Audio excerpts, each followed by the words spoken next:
महाभारत भारत का गौरवशाली इतिहास। हम कथा सुनाते पांडव सकल महान की। यह महाभारत है पुण्य कथा श्री भगवान की। जम्बू दीपे भरतखंडे आर्यावर्ते भारतवर्षे एक नगरी है विख्यात हस्तिनापुर नाम की। यह जन्मभूमि है पांडव सकल महान की। यह महाभारत है पुण्य कथा श्री भगवान की। महाभारत भारत का गौरवशाली इतिहास। द्रोण पर्व, संक्षिप्त पर्व। अध्याय 21। द्रोणाचार्य के द्वारा सत्यजित, शतानीक, दृढ़सेन, क्षेम, वसुदान तथा पांचाल राजकुमार आदि का वध और पांडव सेना की पराजय। संजय कहते हैं, राजन, तदंतर युधिष्ठिर ने द्रोण को अपने समीप आया देख एक निर्भय वीर की भांति बाणों की बड़ी भारी वर्षा करके उन्हें रोक दिया। उस समय युधिष्ठिर की सेना में महान कोलाहल मच गया। जैसे विशाल सिंह हाथियों के यूथपतियों को पकड़ना चाहता हो, उसी प्रकार द्रोणाचार्य युधिष्ठिर को अपने काबू में करना चाहते थे। यह देख सत्य पराक्रमी शूरवीर सत्यजित युधिष्ठिर की रक्षा के लिए द्रोणाचार्य पर टूट पड़ा। फिर तो आचार्य और पांचाल राजकुमार दोनों महाबली वीर इंद्र और बलि की भांति उस सेना को विक्षुब्ध करते हुए आपस में जूझने लगे। सत्य पराक्रमी महात्मुर्धर सत्यजित ने अपने उत्तम अस्त्र का प्रदर्शन करते हुए तेज धार वाले एक बाण से द्रोणाचार्य को घायल कर दिया। फिर उनके सारथी पर सर्पविष एवं यमराज के समान भयंकर 5 बाणों का प्रहार किया। उन बाणों की चोट से द्रोणाचार्य का सारथी मूर्छित हो गया। इसके बाद सत्यजित ने सहसा 10 शीघ्रगामी बाणों द्वारा उनके घोड़ों को बींध डाला और कुपित होकर दोनों पृष्ठ रक्षकों भी 10-10 बाण मारे।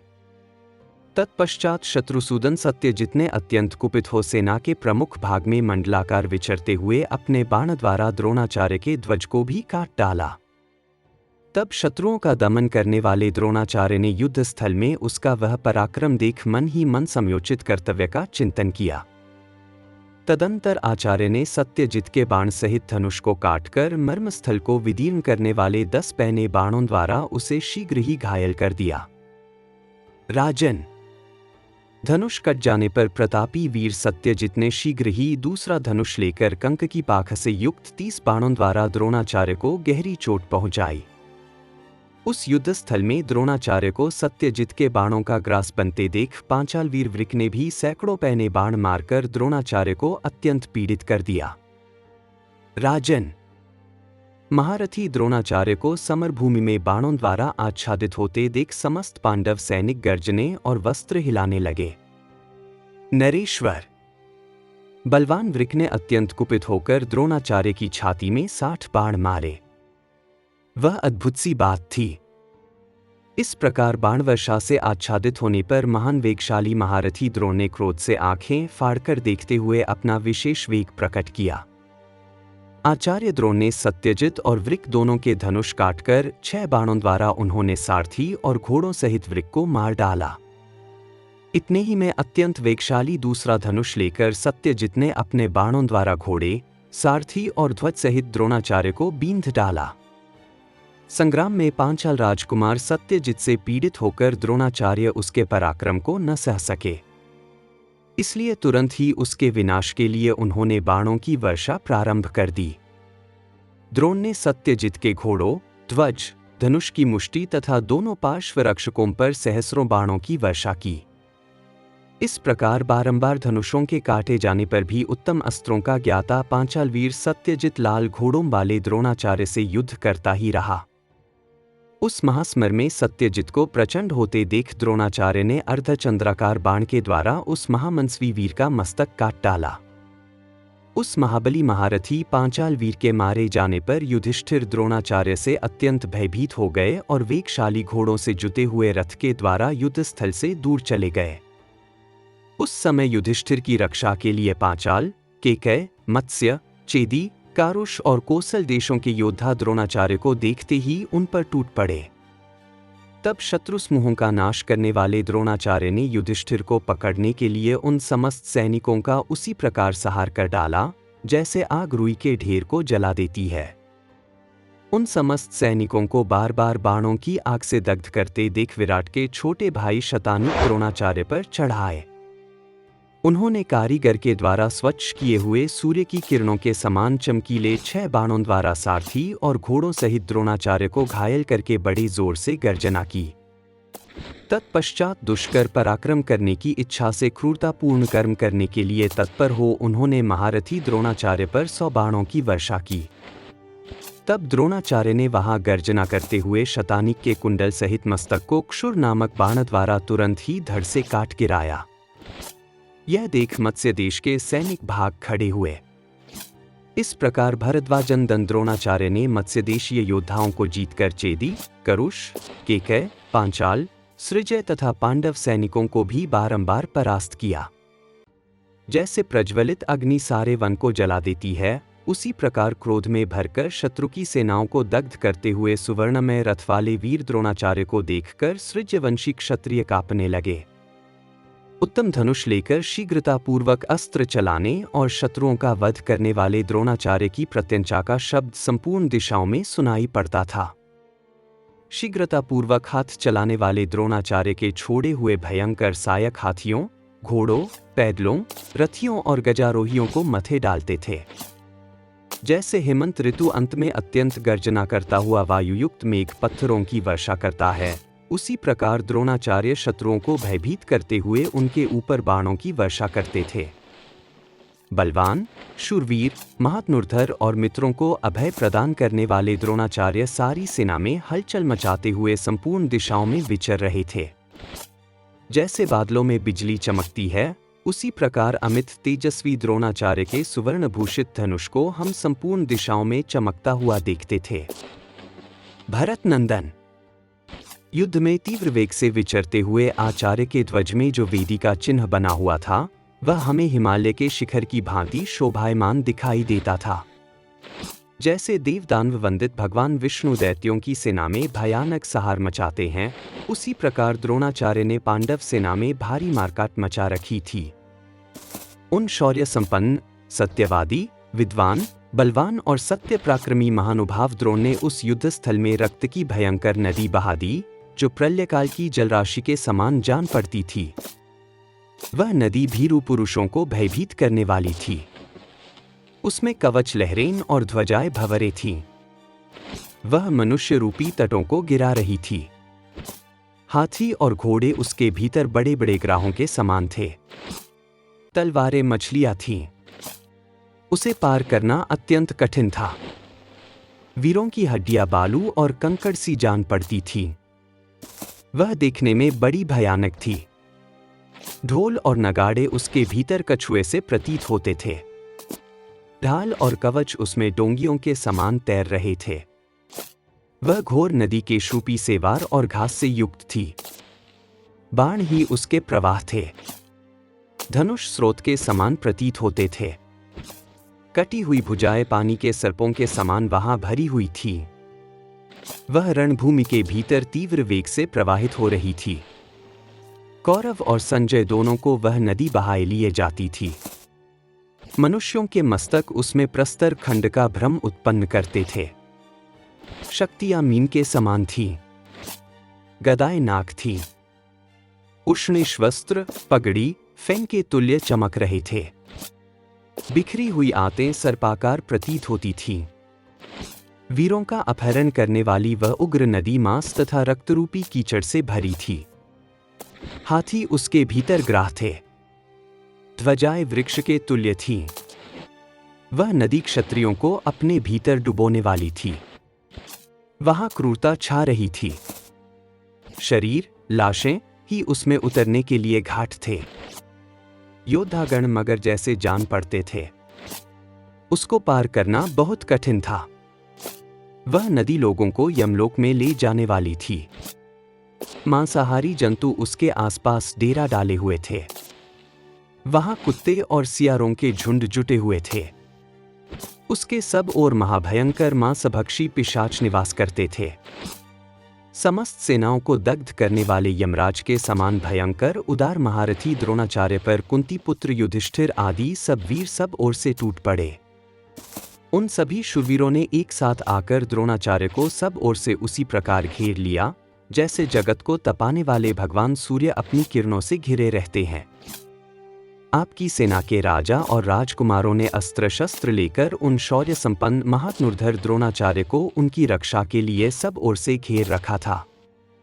उस समय शिखंडी ने झुकी हुई गांठ वाले 5 बाणों द्वारा द्रोणाचार्य को बींध डाला।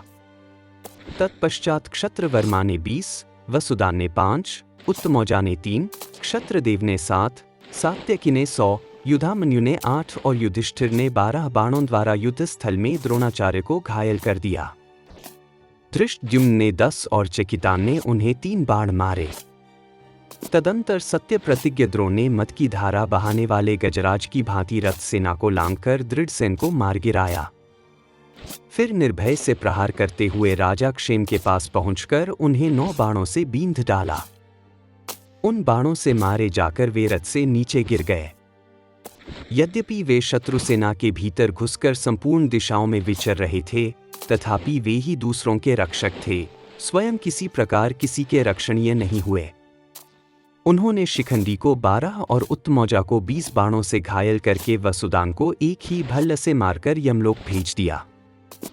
तत्पश्चात क्षत्रवर्मा को 80 और सुदक्षिण को 26 बाणों से आहत करके क्षत्रदेव को भल्ल से घायल कर रथ की बैठक से नीचे गिरा दिया।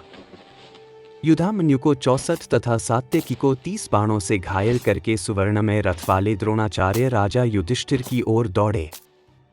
तब राजाओं में श्रेष्ठ युधिष्ठिर गुरु के निकट से तीव्रगामी अश्वों द्वारा शीघ्र ही दूर चले गए और पांचाल देश का एक राजकुमार द्रोण का सामना करने के लिए आगे बढ़ आया। परंतु द्रोण ने धनुष, घोड़े और सारथी सहित उसे क्षतविक्षत कर दिया। उनके द्वारा मारा गया वह राजकुमार आकाश से उल्का की भांति रथ से भूमि पर गिर पड़ा। पांचालों का यश बढ़ाने वाले उस राजकुमार के मारे जाने पर वहां द्रोण को मार डालो, द्रोण को मार डालो, इस प्रकार महान कोलाहल होने लगा। इस प्रकार अत्यंत क्रोध में भरे हुए पांचाल, मत्स्य, केकय, संजय और पांडव योद्धाओं को बलवान द्रोणाचार्य ने क्षोभ में डाल दिया। कौरवों से घिरे हुए द्रोणाचार्य ने युद्ध में सात्यकी, चेकितान, धृष्टद्युम्न, शिखंडी, वृद्धक्षेम के पुत्र, चित्रसेन कुमार, सेना बिंदु तथा सुवर्चा, इन सबको तथा अन्य बहुत से विभिन्न देशों के राजाओं को परास्त कर दिया। महाराज, आपके पुत्रों ने उस महास्मर में विजय प्राप्त करके सब ओर भागते हुए पांडव योद्धाओं को मारना आरंभ किया। भरत नंदन, इंद्र के द्वारा मारे जाने वाले दानवों की भांति महामना द्रोण की मार खाकर पांचाल, केकय और मत्स्य देश के सैनिक कांपने लगे। इस प्रकार श्री महाभारत द्रोण पर्व के अंतर्गत संक्षिप्त वध पर्व में द्रोणाचार्य का युद्ध विषयक 21वां अध्याय पूरा हुआ। महाभारत, भारत का गौरवशाली इतिहास। द्रोण पर्व, संक्षिप्त वध पर्व। अध्याय 22। द्रोण के युद्ध के विषय में दुर्योधन और कर्ण का संवाद। धृतराष्ट्र ने पूछा, संजय, द्रोणाचार्य ने उस महास्मर में जब पांडवों तथा समस्त पांचालों को मार भगाया, तब क्षत्रियों के लिए यश का विस्तार करने वाली, कायरों द्वारा न अपनाई जाने वाली और श्रेष्ठ पुरुषों द्वारा सेवित युद्ध विषयक उत्तम बुद्धि का आश्रय लेकर क्या कोई दूसरा वीर भी उनके सामने आया? वही वीरों में उन्नतिशील और शौर्य संपन्न है, जो सैनिकों के भाग जाने पर स्वयं युद्ध क्षेत्र में लौटकर आ जाए। अहो, क्या उस समय द्रोणाचार्य को डटा हुआ देखकर पांडवों में कोई भी वीर पुरुष नहीं था जो द्रोणाचार्य का सामना कर सके? भाई लेते हुए व्याघ्र तथा मद की धारा बहाने वाले गजराज की भांति पराक्रमी, युद्ध में प्राणों का विसर्जन करने के लिए उद्यत, कवच आदि से सुसज्जित, विचित्र रीति से युद्ध करने वाले, शत्रुओं का भय बढ़ाने वाले, कृतज्ञ, सत्यप्रायण, दुर्योधन के हितैषी तथा शूरवीर, भरद्वाजनंदन महाधनुर्धर पुरुष सिंह द्रोणाचार्य को युद्ध में डटा हुआ देख किन शूरवीरों ने लौटकर उनका सामना किया? संजय, यह वृत्तांत मुझसे कहो। संजय ने कहा, महाराज, कौरवों ने देखा कि पांचाल, पांडव, मत्स्य, संजय, चेदी और केकय देशीय योद्धा युद्ध में द्रोणाचार्य के बाणों से पीड़ित हो विचलित हो उठे हैं, तथा जैसे समुद्र की महान जलराशि बहुत से नावों को बहा ले जाती है, उसी प्रकार द्रोणाचार्य के धनुष से छूटकर शीघ्र ही प्राण हर लेने वाले बाण समुदाय ने पांडव सैनिकों को मार भगाया है। तब वे सिंहनाद एवं नाना प्रकार के रणवाद्यों का गंभीर घोष करते हुए शत्रुओं के रथारोहियों, हाथी सवारों तथा पैदल सैनिकों को सब ओर से रोकने लगे। सेना के बीच में खड़े हो स्वजनों से घिरे हुए राजा दुर्योधन ने पांडव सैनिकों की ओर देखते हुए अत्यंत प्रसन्न होकर कर्ण से हंसते हुए से कहा।